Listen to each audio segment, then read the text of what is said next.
মিষ্টি মন খারাপ করে বাড়িতে ফিরল। তার মনে এখন হাজারো প্রশ্ন ঘুরপাক খাচ্ছে। মিষ্টি সেসব প্রশ্নের কোন উত্তর খুঁজে পাচ্ছে না। প্রশ্নগুলো ক্রমশ তাকে বিরক্ত করে চলেছে। মিষ্টির চোখে জল বয়ে পড়ছে অনবরত। মিষ্টির এহেন অবস্থার মধ্যেই রোকসানা শিকদার এসে বসলেন তার পাশে। তিনি এসেই অশ্রুসিক্ত কণ্ঠে বলেন, রাফা এসব কি বলছে মিষ্টি? সত্যিই কি আমার রাফসান? ও ফিরে এসেছে? ওকে দেখেছে রাফা? মিষ্টি মাথা দুই দিকে নাড়িয়ে বলে, হ্যাঁ মা, আমি যেন অনেক দিন পর নতুন আশা খুঁজে পেলাম। কিন্তু রাফসান কি সত্যিই ফিরবে আমার কাছে? এমন সময় রোকসানা শিকদার বললেন, কেন ফিরবে না? ওকে ফিরতেই হবে আমাদের কাছে। আমি ওর বৃদ্ধ মা ওর জন্য অপেক্ষা করছি। তুমি ওর স্ত্রী আছো, এমনকি ওর একটা মেয়ে আছে। ও আমাদের থেকে আর দূরে থাকতে পারবে না। কিন্তু ও কেন সবসময় পালিয়ে বেড়ায় মা? ওর এই মিশনের জন্য। কিন্তু আমি তো এই মিশনে ওর সঙ্গী ছিলাম। তবুও কেন বারবার এইভাবে কষ্ট দেয়? আমরা কি একটু সুখে সংসার করার ডিজার্ভ করি না? আমাদের তো বিয়ে হয়েছিল, কিন্তু বিয়ের পর একদিনও শান্তিতে সংসার করতে পারিনি। যদিও বা এক সময় গিয়ে মনে হলো সবকিছু ঠিক হয়ে যাবে, কিন্তু কিছুই ঠিক হলো না। উল্টে সবকিছু যেন এলোমেলো হয়ে গেল। বারবার ও এভাবে কেন আমায় কষ্ট দিচ্ছে? কি ভুল করেছি আমি? তুমি কোন ভুল করনি মা? তুমি তো একটা ভালো মেয়ে। তোমার মতো মেয়েই হয় না। তবুও জানি না ভাগ্য কেন আমাদের সাথে এই নির্মম খেলা খেলছে। এদিকে বাইরে সুইটি চৌধুরী মোরশেদ চৌধুরীকে বলছেন, এসব কি শুরু হলো?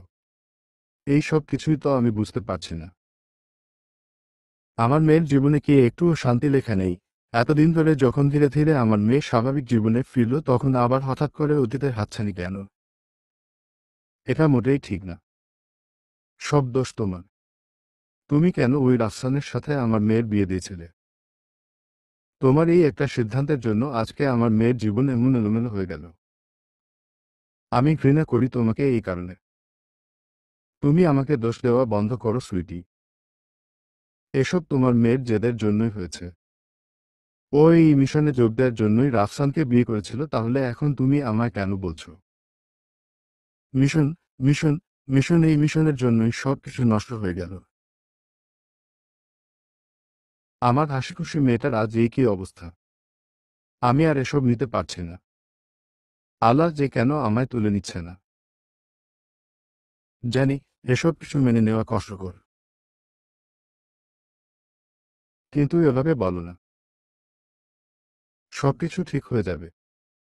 আর কিছু ঠিক হবার নেই। একবার শুধু আমাকে ওই রাফসানের মুখোমুখি হতে দাও। এবার ওকে আমি উচিত শিক্ষা দিয়ে ছাড়ব। আমার মেয়ের জীবন নিয়ে ছিনিমিনি খেলার কোন অধিকার ওর নেই। এটা আমি ওকে স্পষ্ট করে বুঝিয়ে দেব।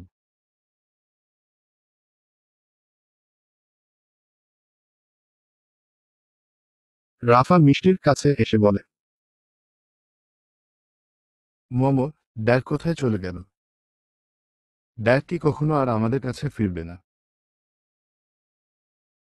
মিষ্টি রাফার মাথায় হাত বুলিয়ে দিয়ে বলে, ফিরবে। তোমার ড্যাডকে ফিরতেই হবে। আমি তোমায় কথা দিচ্ছি, তোমার ড্যাডকে তোমার কাছে আনবই। ছোটবেলা থেকে তুমি তোমার যে পাওনা ভালোবাসা থেকে বঞ্চিত হয়েছ, সেই ভালোবাসা তুমি পাবেই।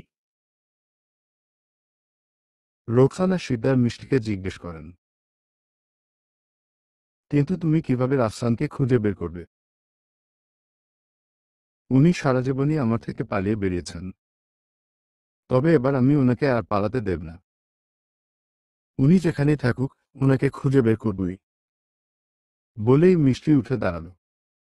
তার চোখে এক অদ্ভুত আত্মবিশ্বাস দেখা গেল। এরই মধ্যে সুইটি চৌধুরী এসে বললেন, তুমি ভুলে যাও রাফসানের কথা। ও কখনো তোমার কথা ভাবেনি। তাহলে তুমি কেন নিজের জীবনের এতগুলো বছর নষ্ট করছো ওর কথা ভেবে? অনেক ভেবেছ রাফসানের কথা। এবার অন্তত নিজের কথা ভাবো। নিজের মতো বাঁচার চেষ্টা করো। মিষ্টি বলে, এভাবে বলো না, মমু। আমি এভাবেই বলবো। তোমার আর কারো খোঁজ করতে হবে না। যে তোমার কাছে ধরা দিতে চায় না তার কাছে তোমায় যেতে হবে না। তুমি বরং ভাবো নিজের আর নিজের মেয়ের ভবিষ্যতের কথা। আর রাফসানকে খোঁজার দায়িত্ব আমার। এবার শুধু আমি ওকে খুঁজে পাই, তারপর আমি ওর সাথে তোমার ডিভোর্সের ব্যবস্থা করছি। রোকসানা শিকদার হতবাক স্বরে বলেন, এসব কি বলছেন আপনি? আমি যা বলছি একদম ঠিক বলছি। আপনার ছেলে আমার মেয়ের জীবনটাকে পুরোপুরি নরকে পরিণত করেছে। আমার মেয়েকে অনেক কষ্ট দিয়েছে। এসব কোন কিছুই আমার মেয়ে ডিজার্ভ করে না। এবার আমি আমার মেয়েকে সেই সুখের সন্ধান দেব যেটা ও ডিজার্ভ করে। যদি আমি রাফসানকে খুঁজে পাই তাহলে শুরুতেই রাফসানের সাথে আমার মেয়ের ডিভোর্স করিয়ে নেব, তারপর অন্য কারো সাথে ওর বিয়ে। মিষ্টি আচমকা চিৎকার করে বলে ওঠে, চুপ, একদম চুপ করো। এসব কি আজেবাজে কথা বলছো তুমি? আমি শুধু আর শুধু রাফসানের, অন্য কারো সাথে বিয়ে? ছি, এসব কথা আমি ভাবতেও পারি না। রাফসান যদি বেঁচে না থাকতো তাও পারতাম না। আর এখন যদি ও বেঁচে থাকে তাহলে তো আরই নয়। রাফসান আমার স্বামী, আমার সন্তানের বাবা। আর ও আমার সবকিছু। বলেই মিষ্টি হঠাৎ করে কোথাও বেরিয়ে যায়। সুইটি বলে ওঠেন, মিষ্টি শোনো আমার কথা, এভাবে যেও না। কিন্তু মিষ্টি কারো কথা শোনে না। সে দৌড়ে চলে নিজের গন্তব্যে, যেই গন্তব্য তার ছাড়া আর কারো নয়। রাতে তখন গভীর আধার নেমে এসেছে। মিষ্টি এই আধারের মধ্যেই ছুটে চলেছে, তার চোখে জল। মিষ্টি হঠাৎ একটু দম নিয়ে বলে, তুমি ফিরবে না রাফসান। সব সময় আমায় কষ্ট দিয়ে যাবে। এমন সময় হঠাৎ মিষ্টি লক্ষ্য করে কেউ যেন তার উপর নজর রাখছে। মিষ্টি আচমকা পিছনে তাকিয়ে দেখে মুখোশ পরা কোন এক ব্যক্তি। মিষ্টি বলে ওঠে, কে আপনি? হঠাৎ করে সেই মুখোশ পরা ব্যক্তি তার পেছনে থেকে একটি ছুরি বের করে তার দিকে এগোতে থাকে। মিষ্টির ভয়ে বলে ওঠে, কে? কে আপনি? কিন্তু লোকটি কোন উত্তর না দিয়ে তার দিকে এগোতে থাকে।